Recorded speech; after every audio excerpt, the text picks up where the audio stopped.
Bonjour Patricia. Bonjour Anne. Bonjour tout le monde. Bonjour tout le monde.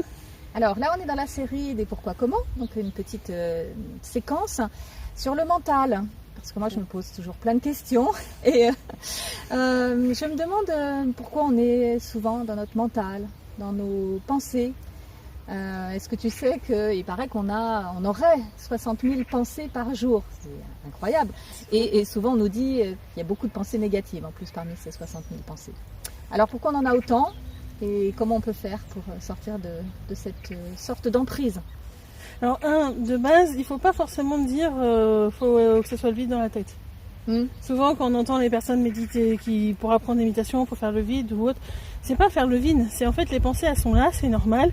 Ça peut être même les parties de notre être qui sont en train de réfléchir à quelque chose ou autre et on a des pensées qui arrivent. C'est un processus qui est normal. Il ne faut pas essayer de l'exclure. Par contre, les pensées négatives, ça c'est un peu plus embêtant.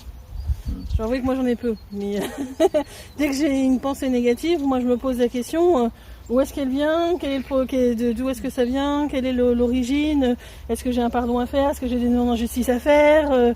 Moi ça va être plus ça, ma démarche à moi.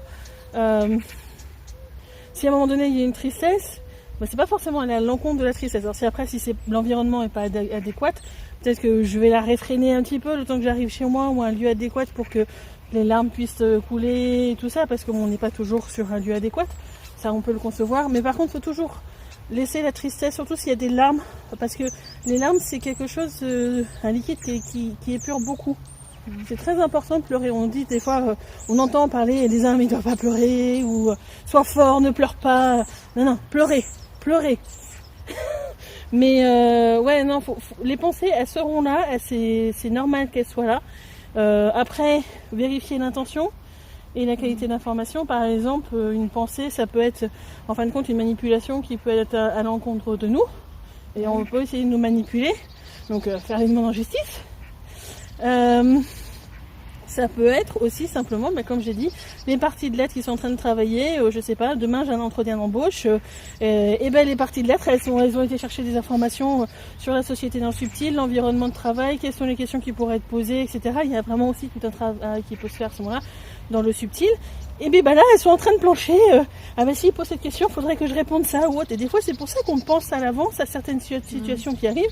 C'est qu'on a des parties de notre être, leur mission, c'est de préparer tel événement ou tel événement qui va arriver. Donc ce genre de pensée, c'est normal. Mais ça pourrait être un décès et on pourrait se dire c'est quelque chose qui est négatif. Mais en fin de compte, c'est juste que dans le subtil, il y a une forte probabilité que ce décès arrive. Donc il faut commencer à préparer le deuil ou différents trucs, différents processus, et c'est normal que ça vienne. Mais il y a des moments quand même où on sent qu'on est vraiment beaucoup dans notre tête, quoi. Alors, ça fatigue. Par rapport au mental, c'est aussi la société d'aujourd'hui qui a un impact là-dessus. Dans la société d'aujourd'hui, tu racontes quelque chose à quelqu'un, il va dire « Ah ouais, pourquoi, comment t'as pensé à ça ?» Je sais pas, ça me dit naturellement. Non, mais il y a bien quelque chose derrière. Et tout le monde cherche toujours à avoir une raison mentale. Et donc du coup, le mental prend de l'importance. Et dans la société d'aujourd'hui, c'est comme ça. Alors moi, des personnes de mon entourage ont l'habitude avec moi. Je leur dis, ça m'est venu comme ça. Puis ils arrêtent la conversation parce qu'ils commencent à avoir l'habitude. Moi, j'aime bien fonctionner à l'instinct et puis à l'intuition. Et puis voilà. Mais la plupart des personnes, moi je le vois quand ils posent la même question à quelqu'un d'autre à côté. Ah ouais, mais comment ça t'est arrivé? Et tu penses que... mais tu penses, donc le mental, le cerveau. Et c'est toujours cette société qui nous amène à avoir ce processus-là de pensée. Après, c'est à nous de dire... non, là c'est venu instinctivement, il n'y a pas de pourquoi, il n'y a pas de comment. Et puis c'est juste comme ça, j'ai senti que ça vienne comme ça, que ça soit comme ça, de le faire de cette manière-là. Et on reste là-dessus. Mais il y en a, ils osent pas. Et puis, comme moi quand j'étais petite, il y a quelque chose, je le faisais par intuition. Puis après derrière la famille, ah mais pourquoi t'as fait ça? Ou tu penses que machin chose? Alors du coup, à l'avance, je réfléchissais à qu'est-ce que j'allais répondre à ce genre de questions. Mais du coup, ça incite à aller du côté mental. Toute la société d'aujourd'hui incite à aller du côté mental. D'ailleurs, même si c'est quand même mieux que quand j'étais petite, etc., tout ce qui est de l'ordre énergétique, spirituel, il y en a encore beaucoup qui le voient mal, qui vont dire ah oui non mais il y a forcément une raison derrière. Ah mais il y a forcément un truc derrière. Quelque chose de purement énergétique. Ah non, mais il y a forcément, je sais pas, tu vas voir un scientifique qui va te trouver comment ça le fait, etc. Bah peut-être pas, parce que peut-être que les instruments qu'auront le scientifique, eh ben il saura pas avoir ce genre d'information qui fait que eh ben, c'est ça qui a entraîné ça, mais c'est sur d'autres plans et lui il va pas pouvoir le voir. Et ça, la société d'aujourd'hui, elle n'est pas encore trop capable de l'admettre. Donc du coup, ben, on va chercher les parties de l'être qui sont dans la matière, le mental et le cerveau. Alors, par rapport aux 60 000 pensées qu'on aurait par jour, évidemment, je n'ai jamais compté. Oui, moi non plus. Et ça m'interroge quand même, parce que je sais qu'on en a beaucoup. Est-ce qu'on a des moyens de réduire ce temps de pensée? Pourquoi avoir un temps de pensée? Bah là, si on en a 60 000 par jour, ça veut dire qu'on passe quand même beaucoup de temps dans nos pensées. Mais c'est des fois quand on est dans un état méditatif, c'est pas le faire le vide, comme j'ai dit tout à l'heure. Il peut y avoir des idées, des pensées qui passent, mais c'est ne pas s'arrêter dessus.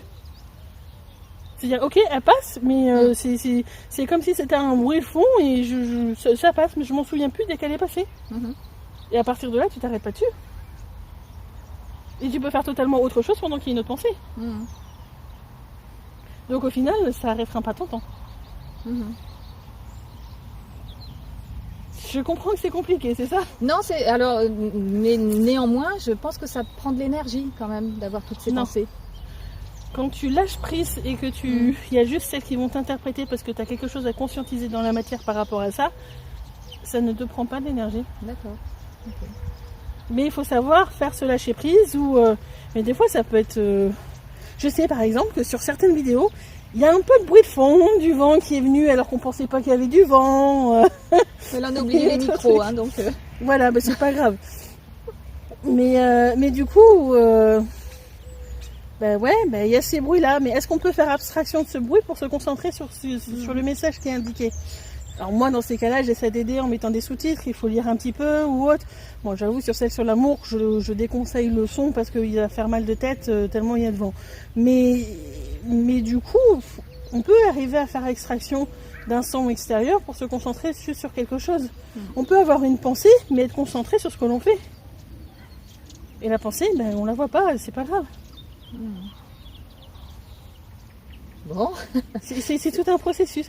Peut-être qu'on essaiera de faire un exercice dessus, mais ça va vraiment dans les exercices de méditation. Plus on va avancer vers une méditation qui va être de plus en plus sur de la pleine conscience, faire la méditation purement en intuition. Parce que vraiment pour moi, pour arriver à faire de la pleine conscience, il faut aller sur une méditation qui est vraiment intuitive. Plus on va se développer ce genre de choses, plus on va arriver à laisser justement les pensées être juste des pensées et ne pas se focaliser dessus. Ok, donc on va continuer de méditer. Très bien, merci pour ces éléments, Patricia, et puis à très bientôt. À bientôt. Au revoir. Au revoir.